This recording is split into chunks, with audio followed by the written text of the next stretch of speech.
Hey there. So today's episode, I'm going to talk to you about something called the Eisenhower Matrix. Some of you have seen it, some of you haven't, but in reality, most of you have probably done something to this effect. And this matrix is going to help you get some urgency back into your life and actually create the actions that you need to take. So let's get right to the show.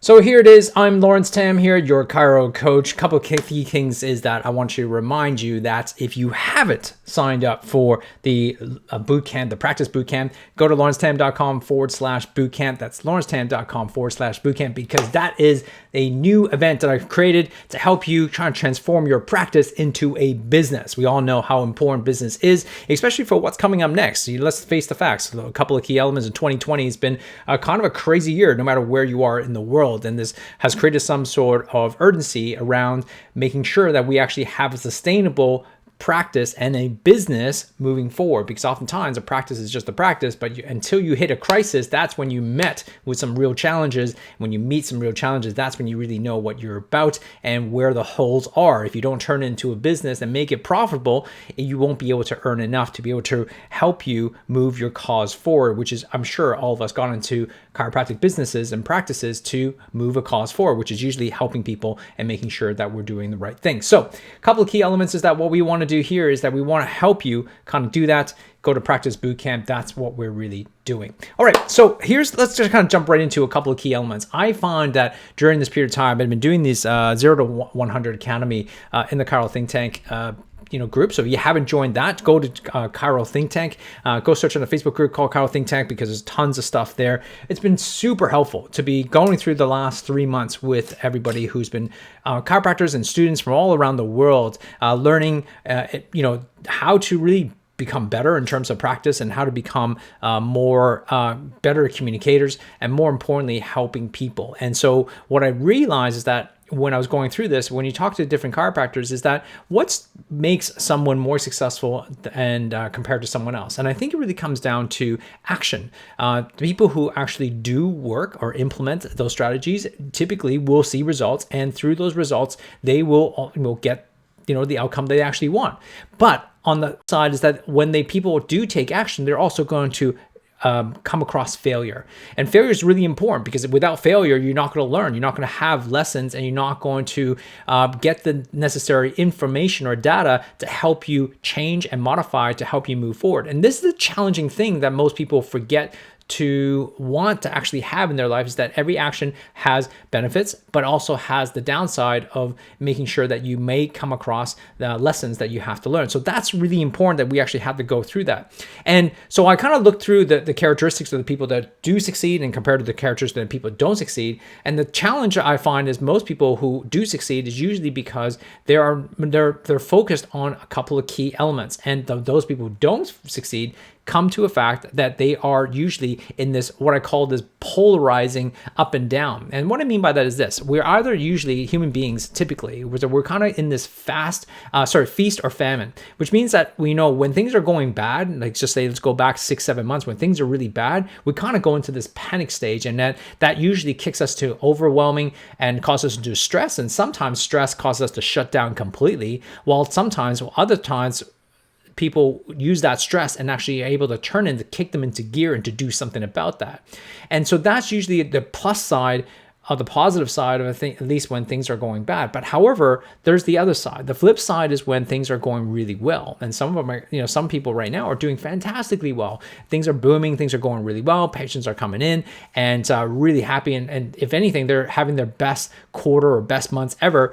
And oftentimes you have this false sense of security, because when you're in feast mode, everything seems to be working really well. So you tend to go like, yeah, I am awesome. You get the psychological boost and saying like, I feel great about myself. And you think that what I'm doing right now is what got me here. But forgetting there's this thing called lag time. Lag time is usually that it's what got you here in the first place is all the things you've done months and years prior to this to get you to this level. And because of the way our world works, environment, we think that everything is happening right now. And that's not true. And we know that for a fact. And this is what we tell patients all the time, is that you can't just rely on one adjustment to fix you. It's that all the adjustment cumulative is going to have the exponential effect to help you, right? And so and the same thing happens in terms of when people are in pain. Usually it's a cumulative effect of all the things that they've done wrong that led to the first place to show up in your door in the first place, right? So it's not the thing that happened yesterday, or it's not the thing that, you just bend over and pick something up that's caused the problem. It's usually things that have been ongoing that created this issue.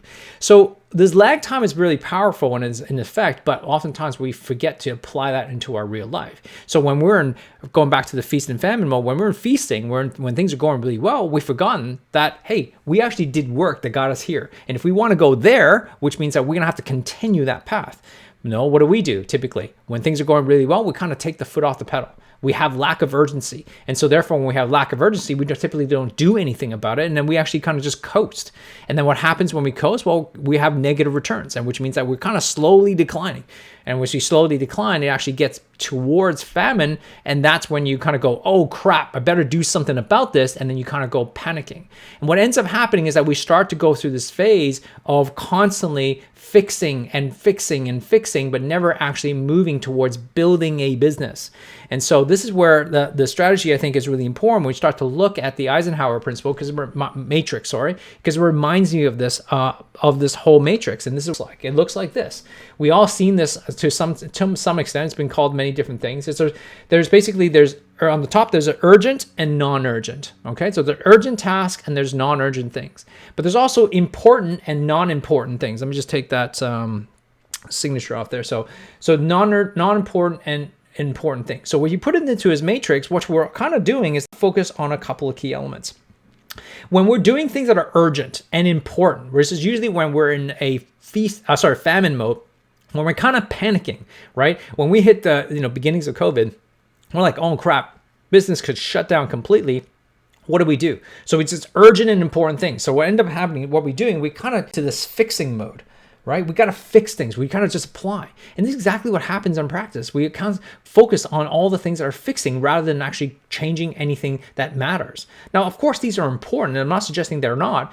But like I said, it's important and it's urgent, so we constantly do that. But you can't build a business focusing on fixing things, right? You don't want to be reactive, just like your patients. You don't want them to be reactive. What you want to do is actually do something a little bit different. But let's go down to the bottom here, because when there's things are non-important and urgent, that's when we're really doing something wrong, right? Those are the things that when we're working on urgent and not important things, I think what we're doing is we're deceiving ourselves, right? And we're deceiving ourselves into thinking that we're actually doing something. And in reality, we're not doing anything.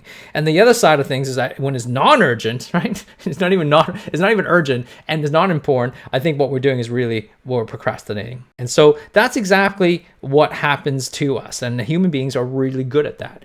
Ultimately, what we want to kind of do is we want to focus on things that are important work. When we're in the sort of feasting mode, is that we're doing important work, but are not necessarily urgent.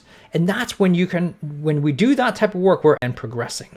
Because we can be progressive moving forward. And that's how you build these foundations of continually making sure we're actually building something that actually is worthwhile, building something that we're constantly moving towards and getting better at this. And this could be the 1%ers. And I always talk about the 1%. It's so important to kind of focus on the 1%. It's building things when you don't need them. It's almost like the same thing about hiring. You want to hire when you don't need to hire. When you do need to hire, you're probably in that urgent and important aspect. That's not necessarily healthy. That's not great to build a team. What you want to build a team is when you're hiring, which is important, but you're not urgent. You're not desperate for that particular hire. And if you can hire in those moments, that's going to be a massive gain for you. And so when you're doing this, what you want to do is you want to think about the process is that you obviously want to stay in the progressive state. You want to do things that are prioritizing important but non-urgent. And how you can do that overall, you can actually do this. And what you want to do is you want to manage these things, right? You want to manage this X section here, because you don't want to overwhelm yourself or your staff to be focusing on fixing things all the time, right? That is what we do. This bipolar aspect of what we do between feast and famine is not healthy if we're just focusing on fixing things only when we need to.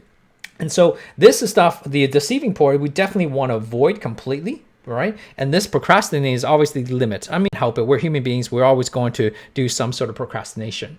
But what we want to do is we want to spend most of our time focusing on the progressive stuff, which is the stuff that is non-urgent but important. Well, what are the things that goes into this arena? Well, there's tons of things. Like I said, the 1%ers, making sure that you're doing 1% to help improving your communications, fixing up systems all the time. One of the ideas, for example, is that you pick one system in your practice that you need to work on. And maybe once a month, you teach that system to that particular client, your practice, and get them trained up to that particular system. And then now you have 12 systems for improvements in a year, right? That could be something that's easily done. What about fixing up your payment plans? Maybe fixing up your recall system, maybe fixing up your reactivation system. All of these things are important, but not necessarily urgent because you don't need to do them right now. If you start to prioritize focusing 70% on focusing on progressive things that are non-urgent and important aspect, and leave the 30% on other things, you're going to be building a practice and building a business to survive.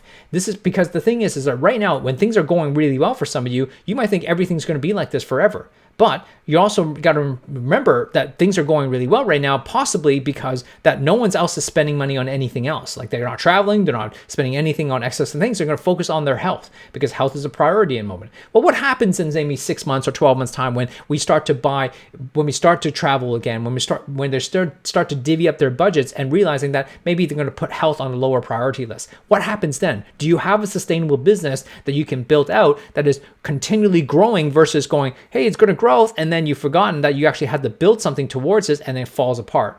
That's what you don't want to have. That is the difference between building a practice and building a business. If you can do that and you can focus your energy on non-urgent stuff and that are important, you're going to transform your business. So I hope this is helpful for you. Love to hear just some comments on how you are doing right now in practice. Are you thriving and feasting right now, or you're in famine? Are you struggling right now trying to kind of move ahead? Because I can tell you what, either whether you're feasting or famine, the focus right now should be focusing on doing progressive work, non-urgent, important work. And if you can spend 70% on that, that will be super helpful. Like I said, don't forget to come to Practice Bootcamp, because in that moment, in that bootcamp, we're going to show you all the stuff to how you build a sustainable business to help you get towards profit practice and towards freedom practice. So I hope that you enjoy this, and I hope that you will come to bootcamp. Go check it out. Go to lawrencetam.com/bootcamp, and I hope to see you there. Take care.